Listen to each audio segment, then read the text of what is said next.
the voice of Arkansas Minority Advocacy Council. Jonesboro's community radio station. Your life, your music. KLEK 102.5 FM. Good Tuesday morning, Jonesboro. This is meteorologist Tim Root with your KLEK 102.5 forecast. Mostly sunny to partly sunny today in the mid-80s. Light northeast winds expected.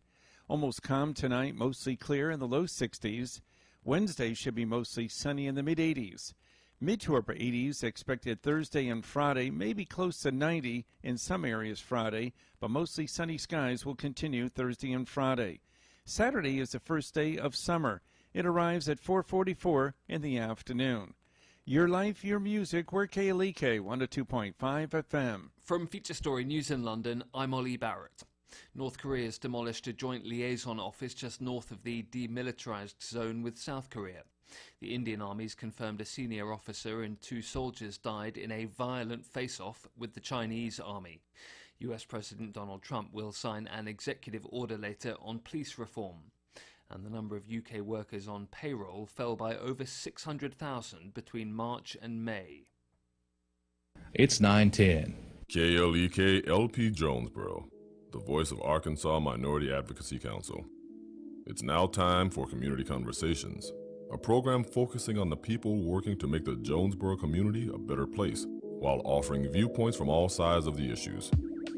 The views expressed in this program are those of the participants and do not necessarily reflect the views of KLEK 102.5 FM, the voice of Arkansas Minority Advocacy Council, or our underwriters or sponsors. KLEK 102.5 FM, good morning to you on your Tuesday. It's June 16th, 2020. This is Community Conversations. Here to Wonders in the studio with you. I am joined by Quabila Jones, host of Community Conversations. She is joining us via Zoom, and she is all dialed up for everyone who can see on our Facebook Live feed. Our special guest today is Shunqetta Cunningham. She is the founder and principal of CARES Grants and Services, and she also gives advice and training to nonprofits. She has definitely been beneficial to KLEK, and she's got some things cooking that is going to be very helpful for all of our local nonprofits. And also joining us is Mr. Jason King, local photographer. He just is roaming the studio, getting some documentation, some pictures, and some footage of today's show. And, if you have a question, he may jump on the mic. So with that, we're going to go ahead and get started. Quabila.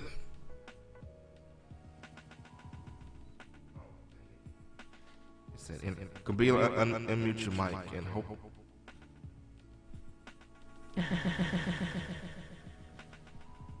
Give her a moment. We've been battling this technology.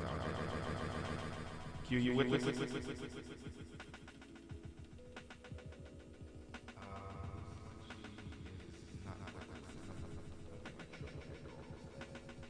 All right, keep calling from the phone. That's a call. So meanwhile, while we wait for Q to call on the phone, meanwhile we're waiting on Q to call on the phone. Shunqetta, just kind of let us know what you've been up to lately. Hi, I just want to say good morning to everyone. And actually was texting Quabita because I don't know if she heard you. So, yeah. Oh, she got you. Good morning to everyone. Hope everyone is having a beautiful Tuesday.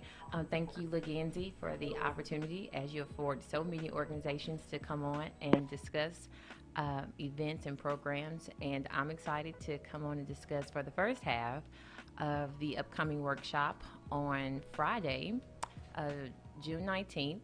And we are going to, I'm hosting a workshop about nonprofits and how you can help in this time. And the specific topic will be about board diversity and how it's of necessity to ensure that you have a board that is reflective of the community in which you live and the people that you serve. And that workshop will be on Friday at 12:15. And so it's kind of like a grab and go. You can utilize your lunch break. If you are a nonprofit board member or want to serve on a nonprofit board or take part in any way, not just with nonprofits, but any community benefit organization and any service-oriented organization, I think it would be beneficial to listen in on the content of what's being shared. Quabila, are you with us now? Yes, can you hear me? Yes, we can hear you. Oh, okay. Hi. So I apologize. I missed a little bit of what Shunqetta was saying. I don't want to ask a redundant question. I heard you talking a little bit about board development and why this workshop is so vital. So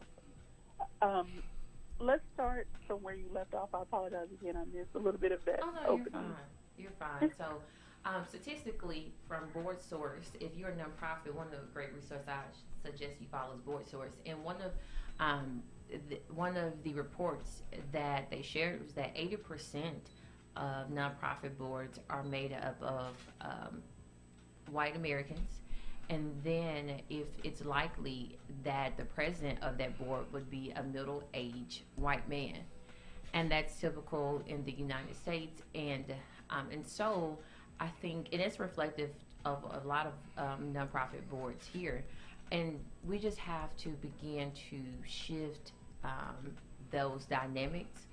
And again, when you first, especially if you're a grassroots nonprofit organization, I understand that your first set of board members are those in your immediate circle, and a lot of us realize that we have homogenous groups of people that we're centered around, but when you are having community-wide and service-oriented board, it should be reflective of that community. And so that's the premise of this workshop. I think now is a perfect time to really have this workshop because a lot of the situations and things that we deal with, even in the nonprofit sector, is contingent upon the representation and leadership of that nonprofit.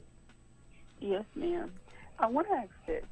As people attempt to move forward in some way, and I really do hope they take advantage of the workshop because, okay, we all have these implicit biases, and maybe that needs to be not kind of part of your workshop, but a part of reframing and reshaping organizations. That needs to be a part of their training as well. So what do you have to say on that?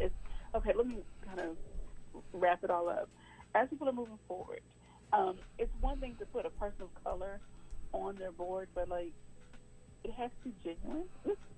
Yeah. And honestly, when we're talking about diversity, intentionality is everything. And sometimes just putting a person of color, or saying if you have an all white board, putting a black person on board is mean you're doing your due diligence of society. And that also is reversal. That's saying if you have an all black board and you want to go get a white person, or if you're all males and you go get a female, and you're thinking that solves the problem. But if it's not the intention of having those shared experiences be a part of that conversation and a part of that leadership style and integral in how you run your organization, then the presence does not mean purposeful, I guess, gathering or association. And that makes a big difference. And then also we know the diversity, again, as examples that I've just demonstrated, it is beyond the black and white scheme of things, but we know that race is heavily constructed in how America is shaped, and even now to how we go about our things, even in the nonprofit sector. And I think it's just a great start to be inclusive of other groups and sexes and just a whole scheme of diversity for nonprofit support. Okay, so let's get into some of the details of this workshop and what led you to putting this together. I know this is not new to you, but what led you to put this together?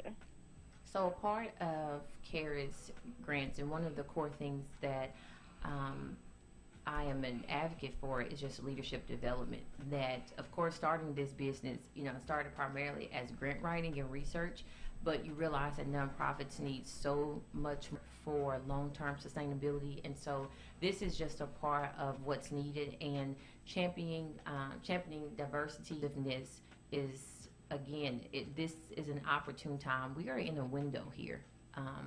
And we just need to just be honest. We're in a window. I'm actually reading Martin Luther King's Why We Can't Wait, And it's just so reflective of this time that we're in. It's kind of similar to the 1963 to 1968 era. And we're back in this same time.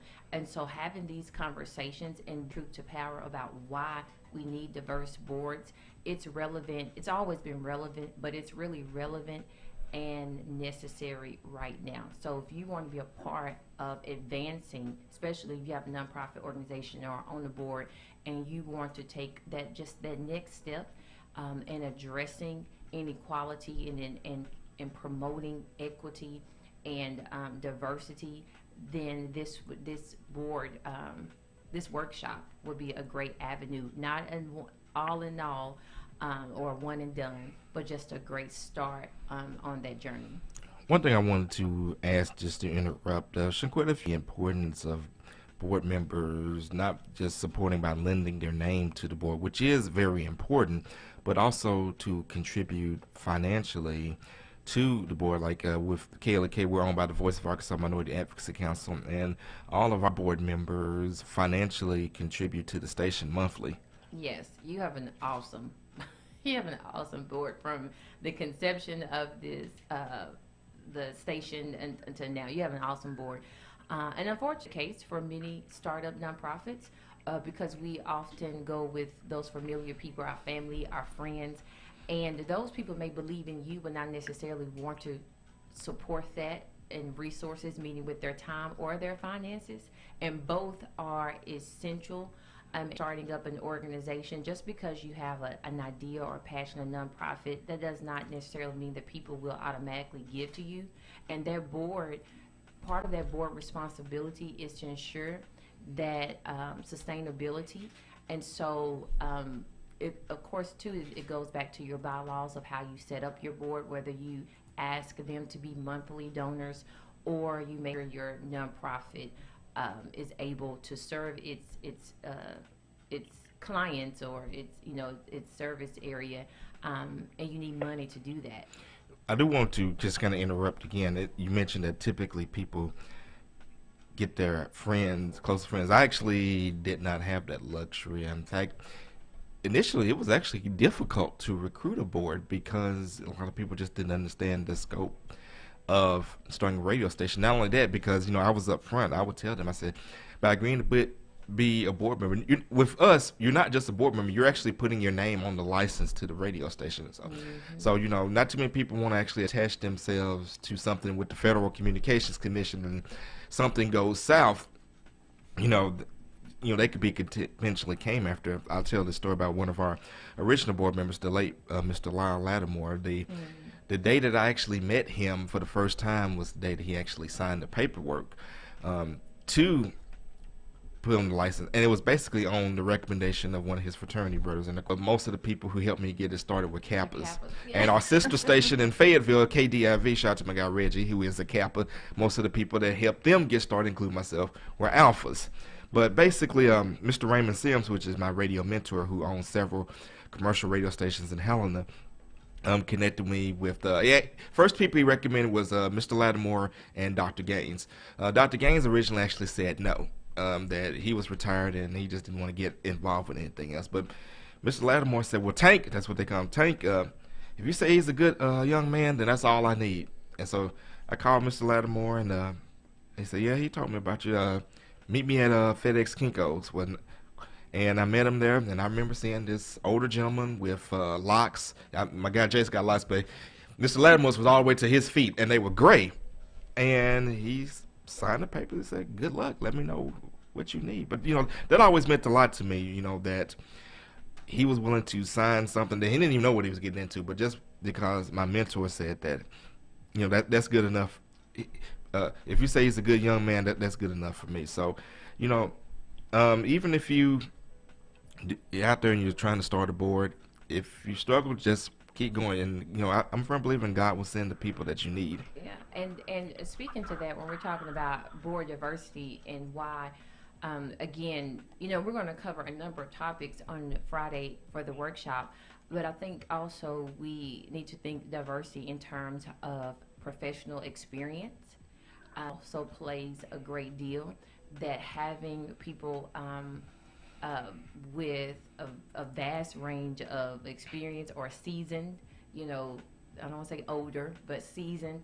That plays a lot, and that's also about board diversity because, again, we can tend to go with our friends or people that we know in the same age group and doing well.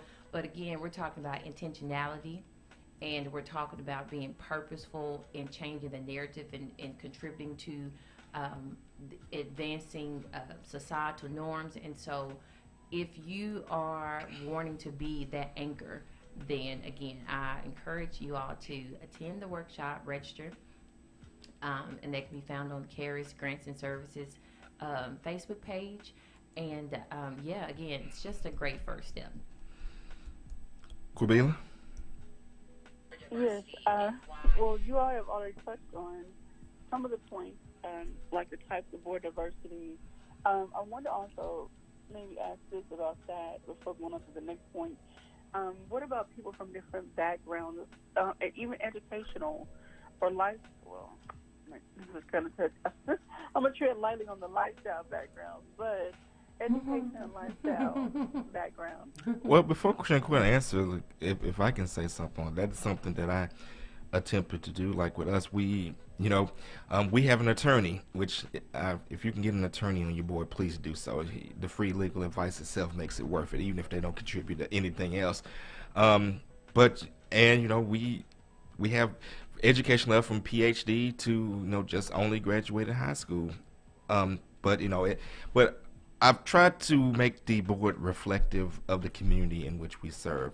We have a business owner. So we have representation from the business community. Like I said, we have the legal advice. And like I said, a long-term community member who's been here her entire life that knows the fabric of the community. And those lessons, that impact that they can give you is very valuable. I'm done now. Now I'll throw it back to Shunqetta. Indeed. I mean, no, those are valid points, great points that, education. And again, well, let me say this when we're talking about diversity, that there are so many categories of diversity. And so, again, intentionality is everything. You also have to keep in mind, what is your mission? And then how does that person add value in advancing that mission? And so it's not for people to go out and say, oh, I need a black person. Oh, I need a able-bodied person. Or, it's just, it's again, what will add value, an intentional value to your nonprofit. And so I think sometimes we believe that we have to be so quick to say, oh, we need a woman. It's, it's 6 men and one woman on here, so now we need another woman. And it's just, so. Yeah, don't do it just to be doing it. Yes, and but and because again, when you're intentional, you are having to have those conversations within your board. Say, what do we need? What are we missing? Who are we serving? And how can we best reach them by having this particular type of board member here with us? And I encourage nonprofit boards. If you work with me, I do what I call building up avatars. So what is it that you need? And that's contingent upon your mission, the people that you're serving, and as a profile that'll best help you reach those people. And as we already stated, who will help you financially. And it may not be that they can contribute, but some, not just finances, but you need people that are willing to work too, or people that are a conversation. I'm saying specialists, but you have people just communicating, and so you take advantage. And again, that's a part of that diversity that's needed for your board. Let's go to the Facebook comments. Let's see. Linda Johnson Frazier says, "Good morning, KLEK." Herman, can't pronounce his last name. Jrisland.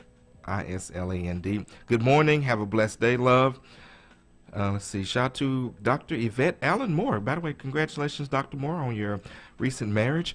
Megan Mitchell Brown says, "Love that. Be reflective of the community you serve." And those are our Facebook shout outs.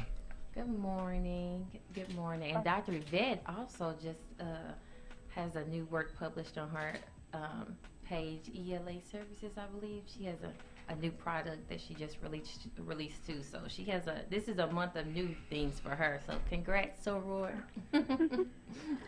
All right. I want to ask you, well, I want to highlight this question that's on the feed. Got about 2 minutes. By Jeremy Jones. And I think we've covered some of it, but he may be a great person to attend this workshop. He says, I'm in the process of starting a nonprofit here in this area. So this information is very helpful. Question, how do you select board members that may not be a part of your inner circle? What do you look for? Do you look at their professions, community work, etc.? And you all have touched on some of that, but Jeremy, if you're still listening, please reach out to Shunqetta. She'll be more happy to help you answer all of those questions and more. Yes, I assure you, I will. And just in the, well, I guess we have 30 seconds or something. I will just say too, again, it's about writing down your needs. Everything starts with your mission. Everything starts with your mission. And we also have to be uncomfortable, as you asking them something first or about sitting on your board. It's also saying, hey, I see the value that you add to the community. I see how you move with your experience and your professionalism, and you believe that will add value to your cause. All right, gonna get ready to go to a break, but don't go anywhere. We'll be back with Shunqetta Cunningham talking about all things nonprofit. She got the How Can Nonprofits Help? The Important Board Diversity Nonprofit Building Workshop, and some more other things coming. But you're going to have to come back on the other side of the break to find out what those things are. This is Community Conversations on KLEK 102.5 FM. You're listening to Community Conversations on KLEK 102.5 FM. We'll be right back.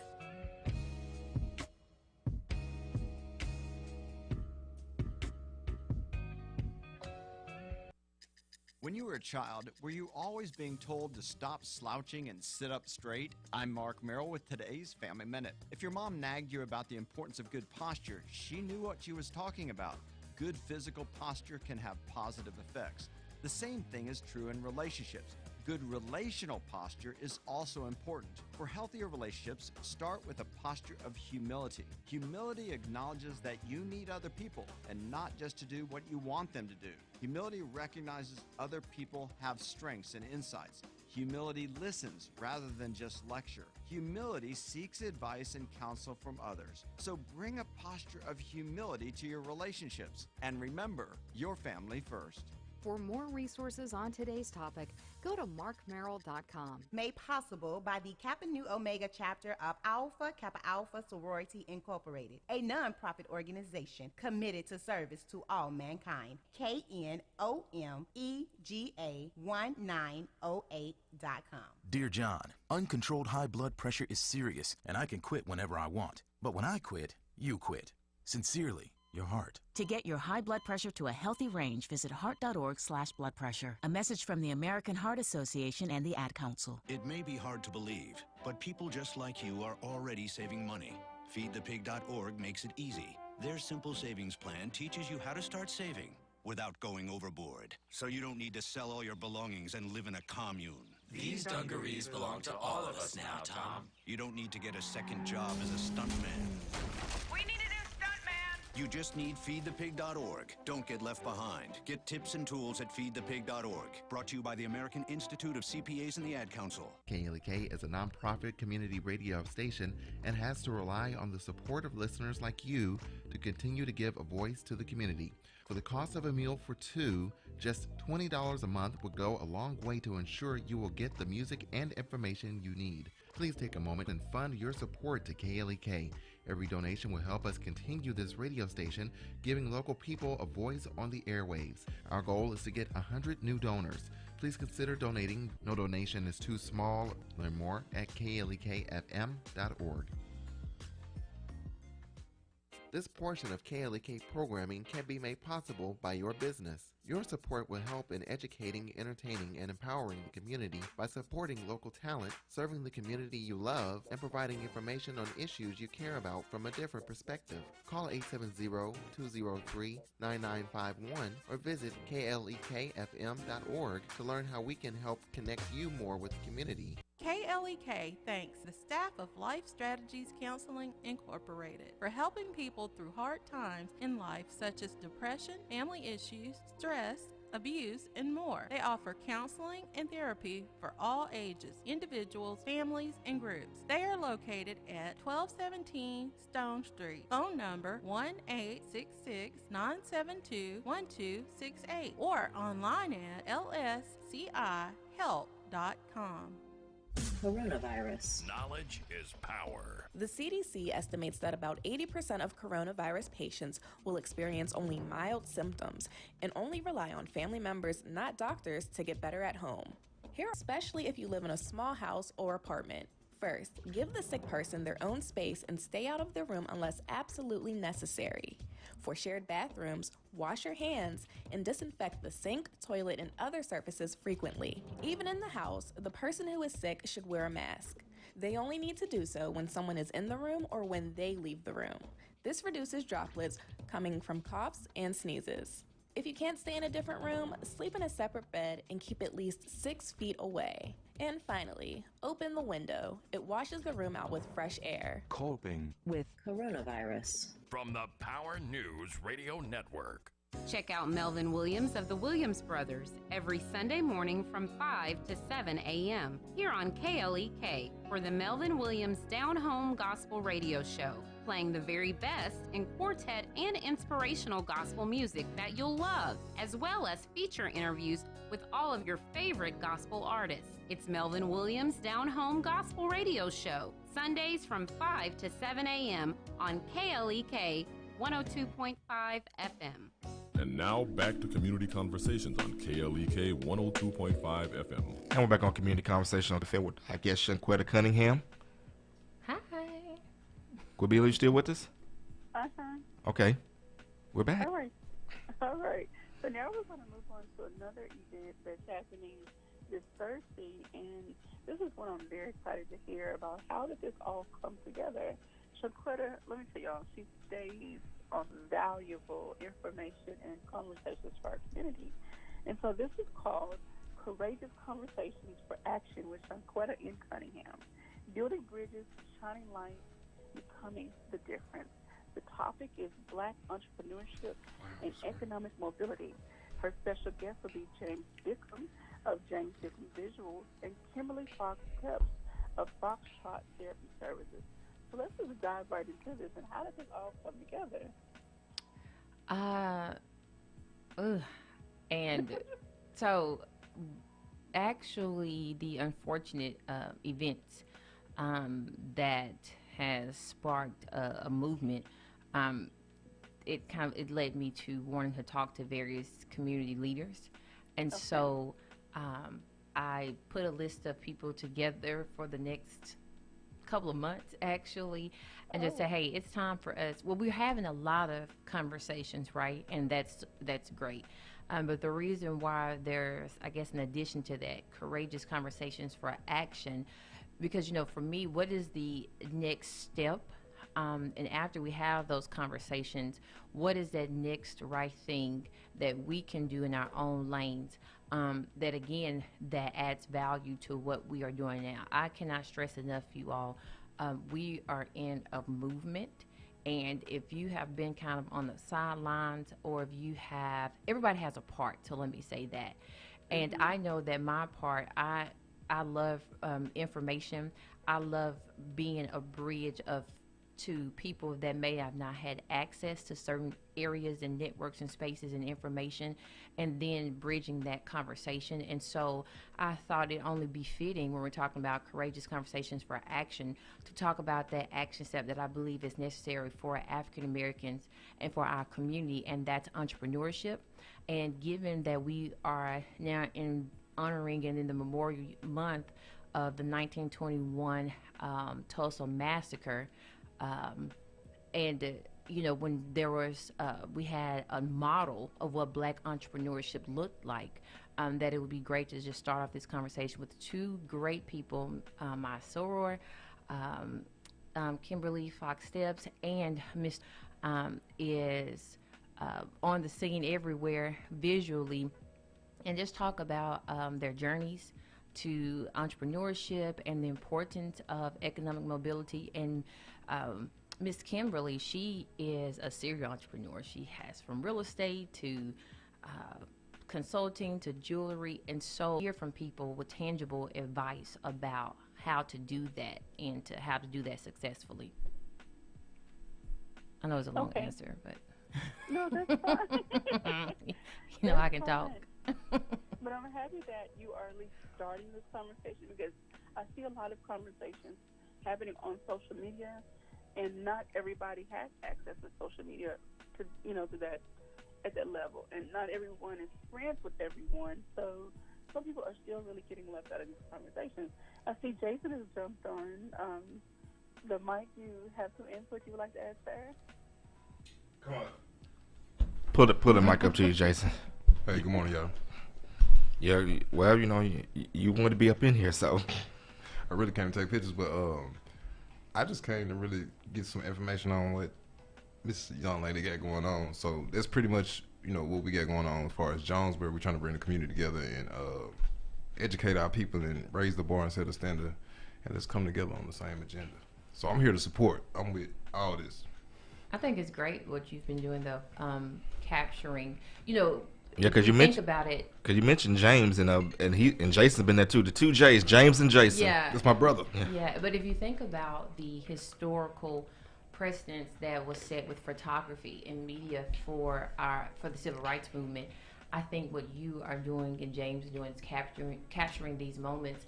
These are moments that we will be able to look at 40, 50 years from now and visually see what is going on. So I admire that. But yeah, so we're going to be talking to your buddy on this Thursday at 6 p.m. You can log in on the Zoom information that's on the flyer, or myself and James and the flyers on the screen for those watching on our Facebook Live. Yes, we will also share it via Facebook Live with that conversation. And so yeah, please tune in, send your questions in the chat. And again, these conversations are not just trying to be a voice, entrepreneurship and leadership and professional development. And so this is just a way for me to add that value to what's going on now. I want to ask this question or start this conversation. When it comes to entrepreneurship, so many people are quick to want to start a business. But do you feel that people do the necessary research and outlining and just strategic planning to really, before they get started? They just say, okay, I have this idea, I have this logo, I have a few products, and bam. Yeah, right. I can't say that people don't do, well, let me say this, that sometimes people don't know what to do. And that's where I come in at. That's why I started Over a Cup. It's the only networking group for Black women entrepreneurs. It's, you don't have to put